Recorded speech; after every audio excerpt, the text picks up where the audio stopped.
अस्सलामुअलैकुम विद्यार्थी मित्रों, जनाब कुतुबुद्दीन मौल्लिम बॉयज़ प्राइमरी स्कूल कक्षा 8 के छात्रों का मैं हार्दिक स्वागत करता हूं। हिंदी इकाई 2 ईदगाह एकम कसौटी का हम पुनरावर्तन देखें।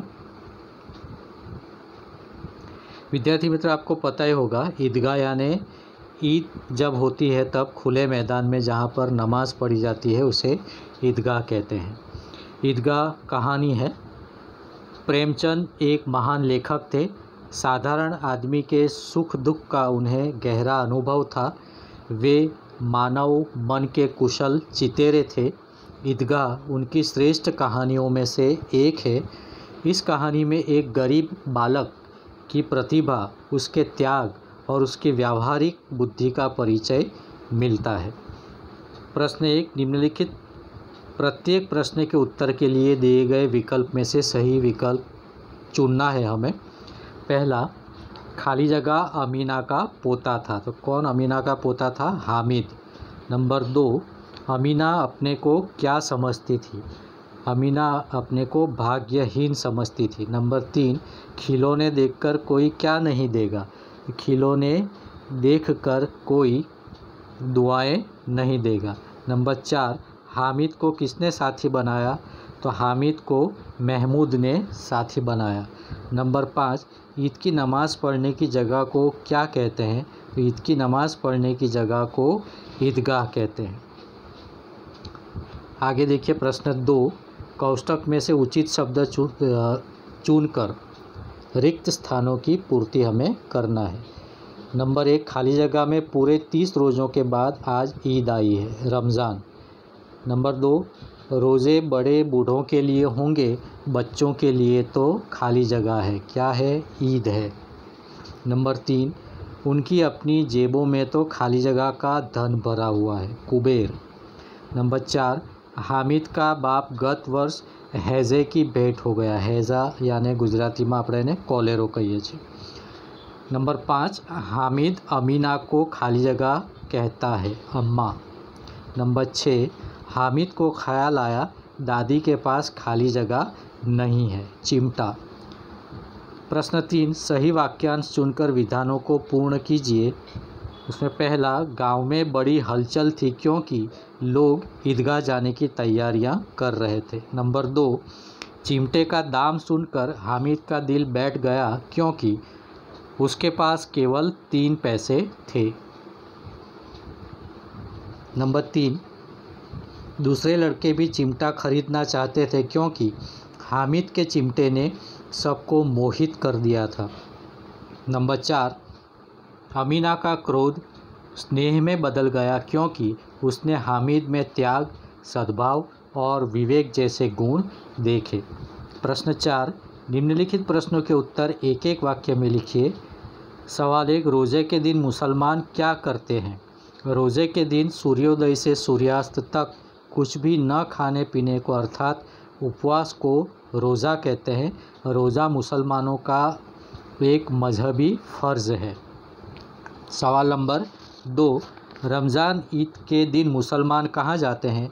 रमज़ान ईद के दिन मुसलमान नमाज़ पढ़ने के लिए ईदगाह जाते हैं। सवाल 3, महमूद और मोहसिन ने कौन कौन से खिलौने खरीदे? तो महमूद ने खाकी वर्दी और लाल पगड़ी वाला सिपाही और मोहसिन ने झुकी हुई कमर पर मशक रखे हुए एक भिश्ती खरीदा। सवाल 4, हामिद का चिमटा कौन कौन से काम कर सकता था? उत्तर है, हामिद का चिमटा बंदूक, फ़कीरों के चिमटे और मंजीरे का काम कर सकता था। आगे देखें सवाल नंबर 5, दुकानों में कौन कौन से खिलौने मिल रहे थे? दुकानों में सिपाही, गुजरिया, राजा, वकील, भिश्ती, धोबिन आदि मिट्टी के खिलौने मिल रहे थे। प्रश्न 5, निम्नलिखित प्रश्नों के उत्तर 2-3 वाक्यों में लिखिए। पहला सवाल, हामिद चरखी पर क्यों नहीं बैठा? इसका उत्तर है, हामिद ज़रा सा चक्कर खाने के लिए अपने 3 पैसों में से 1 पैसा खर्च करना नहीं चाहता था। इस प्रकार पैसों की कमी के कारण हामिद चरखी पर नहीं बैठा। दूसरा सवाल, हामिद ज़्यादा मिठाइयाँ खाना उचित क्यों नहीं मानता? इसका उत्तर है हामिद के अनुसार ज़्यादा मिठाइयाँ खाना उचित नहीं, क्योंकि इससे मुंह सड़ता है, फोड़े फुंसियाँ निकलती हैं और ज़बान चटोरी हो जाती है। फिर पैसे चुराने की आदत पड़ जाने पर मार खानी पड़ती है। सवाल 3, बड़ों की दुआओं के बारे में हामिद क्या मानता है? हामिद मानता है कि अच्छा काम करने पर बड़े लोग दुआ देते हैं। बड़ों की दुआएं सीधे अल्लाह के दरबार में पहुंचती है और तुरंत सुनी जाती है। नंबर 4, अमीना ने अपनी छाती क्यों पीट ली? अमीना ने अपनी छाती पीट ली क्योंकि हामिद ने सुबह से कुछ खाया पिया नहीं था।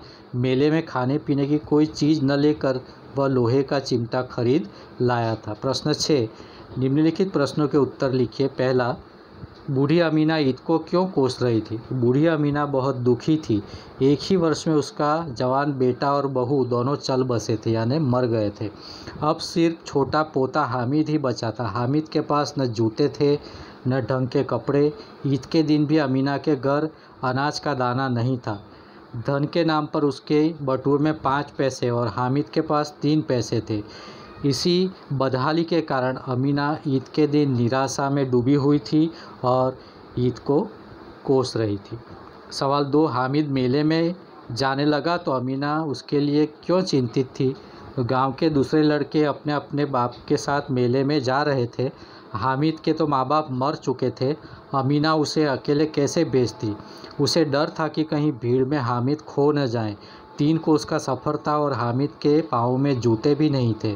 अमीना को लगा कि हामिद जाएगा तो उसके पाँव में छाले पड़ जाएंगे। उसकी जेब में केवल 3 पैसे थे। इन्हीं कारणों से हामिद मेले में जाने लगा तो उसके लिए अमीना चिंतित थी। तीसरा सवाल, ईदगाह के मार्ग का वर्णन कीजिए। गांव में मिलकर लोग ईदगाह की ओर जा रहे थे। कभी सब बच्चे दौड़कर आगे निकल जाते, फिर किसी पेड़ के नीचे खड़े होकर साथ वालों का इंतज़ार करते थे। ईदगाह जाने के मार्ग में बड़ी बड़ी इमारतें थी, अदालत, कॉलेज, कलाघर आदि उसी रास्ते पर थे। हलवाइयों की दुकानें खूब सजी हुई थी। एक एक दुकान पर ढेरों मिठाइयाँ थी। सवाल 4, चिमटा खरीदने के लिए हामिद कौन से कारण बताता है? हामिद ने बड़े गर्व के साथ अपने साथियों को बताया कि चिमटा सबसे बड़ा खिलौना है। इसे कंधे पर रखो तो यह बंदूक हो जाएगा, हाथ में लेने पर फ़कीरों का चिमटा हो जाएगा। चिमटे से मंजीरे का काम भी लिया जा सकता है। यदि वह एक चिमटा जमा दे तो सभी के खिलौनों की जान निकल जाए। उसका चिमटा तो बहादुर शेर है। वह आग पानी में, आंधी तूफान में बराबर डटा रहेगा। इस प्रकार हामिद ने चिमटा खरीदने के पीछे कई कारण बताए और उसका सर्वोपरिता सिद्ध की। सवाल 5, हामिद के हाथ में चिमटा देखकर अमीना पर क्या प्रतिक्रिया हुई? हामिद के हाथ में चिमटा देखकर अमीना चौंक उठी। उसकी समझ में नहीं आया कि इतने बड़े मेले में हामिद को और कोई खिलौना नहीं मिला जो यह चिमटा उठा कर लाया। उसे बड़ा दुख हुआ। उसने सोचा कि यह कितना बेसमझ लड़का है। दोपहर होने आई है और इसने न कुछ खाया न पिया। इस प्रकार हामिद को चिमटा लाया देखकर अमीना को बहुत दुख हुआ। सवाल 6, बूढ़ी अम्मा का क्रोध स्नेह में क्यों बदल गया? हामिद के चिमटा लाने पर अम्मा को दुख हुआ। उसे हामिद की नासमझी पर क्रोध भी आया। हामिद ने दादी से कहा कि रोटियां पकाते समय तुम्हारी उंगलियां जल जाती है, इसलिए मैं चिमटा लाया हूँ। यह सुनकर बूढ़ी अम्मा का क्रोध स्नेह में बदल गया। हामिद के त्याग, सद्भाव और विवेक पर वह न्योछावर हो गई। सवाल 7, आज आप चिमटे के प्रयोग की तरह रुमाल के विविध प्रयोग बताइए। रुमाल का उपयोग हाथ, मुंह और पसीना पोंछने में किया जाता है। उसे अन्य उपयोग भी है, जैसे तेज़ धूप में उसे सिर पर बांध सकते हैं। हल्की बारिश में भी वह कुछ हद तक सिर को भीगने से बचा सकता है। थैली न हो तो वह साग सब्जी आदि बांधने के काम आ सकता है। रुमाल से जादू के कुछ प्रयोग भी किए जाते हैं। सवाल 8, इस कहानी का शीर्षक ईदगाह ही क्यों रखा गया? इसके अलावा आप कौन से शीर्षक देना चाहेंगे? क्यों? ईद की नमाज़ पढ़ने के लिए गांव के लोग ईदगाह जाने की तैयारी करते हैं। ईदगाह जाने का सबसे अधिक उत्साह लड़कों में है। हामिद उन्हीं में से एक है। ईदगाह में नमाजियों का भातृभाव देखते ही बनता है। नमाज के बाद लड़के ईदगाह के मेले में जाते हैं। मेले में बालकों की विविध मनोवृत्तियों के दर्शन होते हैं। कहानी के मुख्य पात्र हामिद के चरित्र की अनेक विशेषताएं ईदगाह के मेले में ही प्रकट होती हैं। इस प्रकार कहानी की मुख्य प्रवृत्तियों का केंद्र ईदगाह होने से इस कहानी को हम ईदगाह शीर्षक देना उचित समझेंगे। प्रश्न 7, निम्नलिखित मुहावरों के अर्थ लिखकर वाक्य में प्रयोग कीजिए। दिल कचोटना यानी दिल में दुख होना। वाक्य बेटे की बुरी हालत देखकर माँ का दिल कचोट रहा है। दूसरा, बेड़ा पार लगाना, संकट से बचाना। वाक्य भगवान ही गरीबों का बेड़ा पार लगाता है। तीसरा, आँख उठाकर न देखना, उपेक्षा करना या बिल्कुल न देखना। वाक्य सेठ जी ने पुराने नौकर की ओर आँख उठाकर भी नहीं देखा। चौथा, बाल बांका न होना, जरा भी नुकसान न होना। वाक्य डाकुओं ने गोलियां चलाई थी पर किसी का बाल बांका न हुआ। रंग जमाना, प्रभावित करना।